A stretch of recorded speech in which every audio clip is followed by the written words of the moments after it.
वालेकुम, दिन बखैर।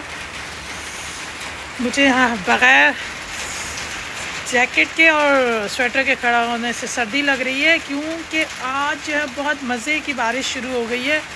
और ये देखिए कितना हसीन हो रहा है। ये सारे जो है वो पीले पीले फूल आ जाते हैं बाहर के मौसम में, और ये वीड होती है, लेकिन ये कि डहलिया होता है।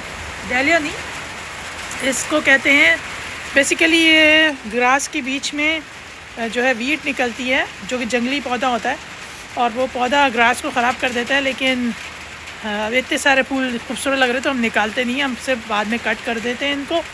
और इसके साथ जो है बहुत ही प्यारे प्यारे से आपको नज़र आ रहा होगा, देखिए पर्पल फ्लावर्स भी हैं इसके बीच बीच में।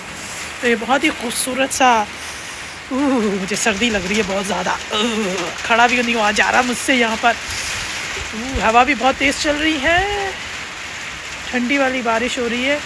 मैंने कहा कि आपको मैं दिखा दूँ, और पैटियों पे इतनी तेज़ आवाज़ आ रही है। मैं अंदर जा रही हूँ क्योंकि सर्दी बहुत ज़्यादा सर्दी। ये वैसे मैंने बहुत बड़ी गलती कर ली। मुझे कब कब ही आ गई ये सोचे। ऐसा भी होता है। अच्छा, अभी जो है शुक्र है कि घर में जो है अंदर हीटिंग सिस्टम है हमारे। ये देखिए मेरे हाथ पर्पल हो गए, ये देखिए, देख रहे हैं आप। इतनी बार सर्दी थी और मैं थोड़ी सी देर के लिए गई हूँ। देखिए ये आलम हुआ है कि मेरे हस्बैंड को पता चल गया था मैं बाहर चली गई थी जैकेट के बगैर, और इतनी सर्दी हो गई थी तो उन्होंने मुझे जल्दी से ब्लैंकेट ला के दिया, बिकॉज़ मेरे हाथ बिल्कुल पर्पल हो गए थे। ये देखें, इतनी एकदम से मौसम चेंज हो जाता है यहाँ पे। हम सोच सोच के खुश हो रहे हैं कि यहाँ जो है बाहर के दिन आ गए हैं, बड़ा अच्छा मौसम हो गया है, लेकिन ऐसा नहीं है। और मैंने बहुत बड़ी गलती कर दी कि मैं बारिश को देख के और इतनी एक्साइटेड हो गई, मैं बाहर चली गई बारिश को देखने के लिए। मैंने सोचा ही नहीं कि मैं जैकेट पहन लूँ या हुडी पहन लूँ, और मैं ऐसे ही चली गई। और उसकी वजह से बस आप सब दुआ करें कि मेरी तबीयत सही रहे। मुझे थोड़ी सी ठंड लग गई थी तो मैं जल्दी से आके, शुक्र अल्हम्दुलिल्लाह घर के अंदर हीटिंग सिस्टम है, लेकिन मैं जल्दी से आके जो है वो अब कंबल भी ले ली है। इट्स माई ब्रेक टाइम, तो मैंने सोचा कि आपके साथ कुछ अच्छी अच्छी सी बातें कर ली जाए। अच्छा, ये ज़िंदगी जो है वो ठंडा गर्म चलता रहता है ज़िंदगी में। हम ये नहीं कह सकते कि लाइफ में सब कुछ परफेक्ट होता है। कभी अप्स कभी डाउन्स आते रहते हैं। अब वो ये हमारे ऊपर डिपेंड करता है, it's totally depends on us कि हम उन चैलेंजेस को कैसे लेते हैं। ठीक है, देखें, बीइंग अ कैरियर वुमेन और बीइंग अ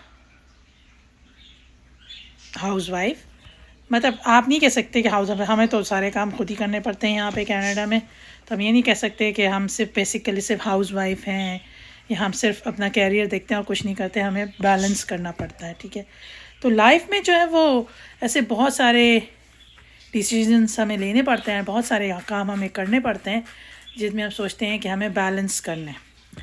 जैसे कि दीन और दुनिया में भी कहते हैं कि दीन और दुनिया, बल्कि लोग कहते हैं दीन और दुनिया को बैलेंस करना आना चाहिए। लेकिन एक जगह मैंने एक बयान सुना था तो मुझे बहुत अच्छा सुन के अच्छा लगा, और ये बात फैक्ट भी है कि दीन में ही दुनिया है।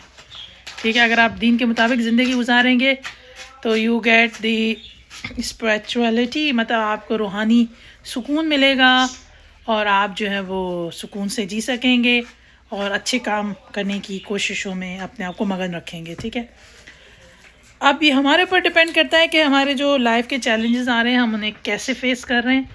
मैंने सोचा था मैं पीछे बैकयार्ड में जाऊंगी आपके साथ, वहाँ पे आपको अपना बैकयार्ड के फ्लावर्स सारी चीज़ें दिखाते दिखाते आपसे बात करूँगी, लेकिन सर्दी ने मुझे बहुत बड़ा चैलेंज दे दिया और I never expect this thing कि मुझे इतनी सर्दी लगेगी, और मैं दौड़ी दौड़ी अंदर आई। अच्छा, मेरे तो खैर शुरू से सिबलिंग्स और मेरा बहुत मजाक उड़ाते हैं। वो कहते हैं कि तुम्हें तो कुछ ज़्यादा एक्स्ट्रा सर्दी लगती है, लेकिन अब तो मेरे हस्बैंड भी बहुत मजाक उड़ाते हैं मेरा। वो कहते हैं कि आप जो है ना अभी कुछ चूज़े की तरह हो जाती हो सर्दी में, आपको इतनी सर्दी क्यों लगती है। आई डोंट नो, इसके भी कोई रीज़न होंगे कि इतनी सर्दी क्यों लगती है।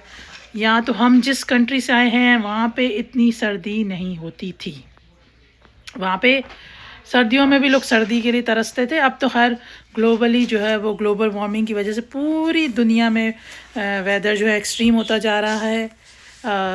जो इक्वेटोरियल लाइन पे, ट्रॉपिकल लाइन में जो सारी रीजन्स में कंट्रीज़ आती हैं, वो उनके बहुत ही एक्सट्रीम वेदर कंडीशंस हो रही हैं। तो हम बीइंग अ ह्यूमन इस गोले का ख्याल नहीं रख रहे जो अल्लाह ने हमें दिया है।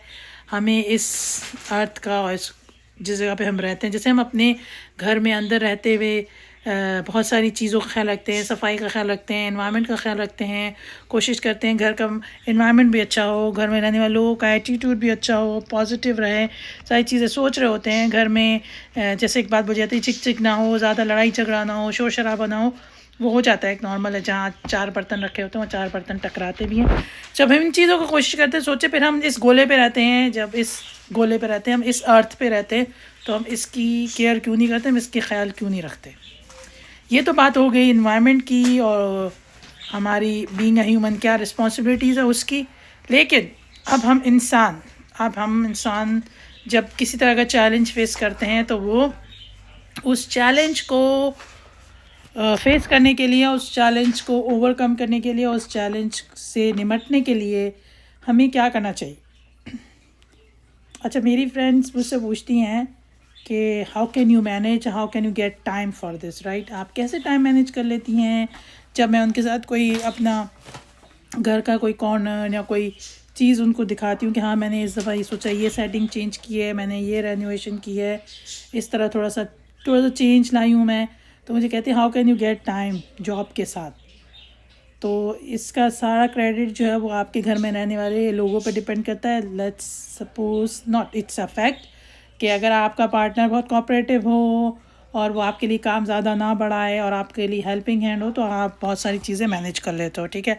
अब जॉब से रिलेटेड बात करते हैं, तो job is not easy at all. किसी दुनिया के किसी हिस्से में भी job is not easy at all. इसीलिए मुझे आप सब की बहुत ही प्यारी प्यारी सी बेस्ट विशेस चाहिए, ताकि मैं अपने स्मॉल बिज़नेस में जो इनिशिएटिव्स ले रही हूँ या जो भी स्ट्रैटेजीज़ जो मैंने अपनाई हुई हैं, वो उसमें मैं कामयाब हो जाऊँ।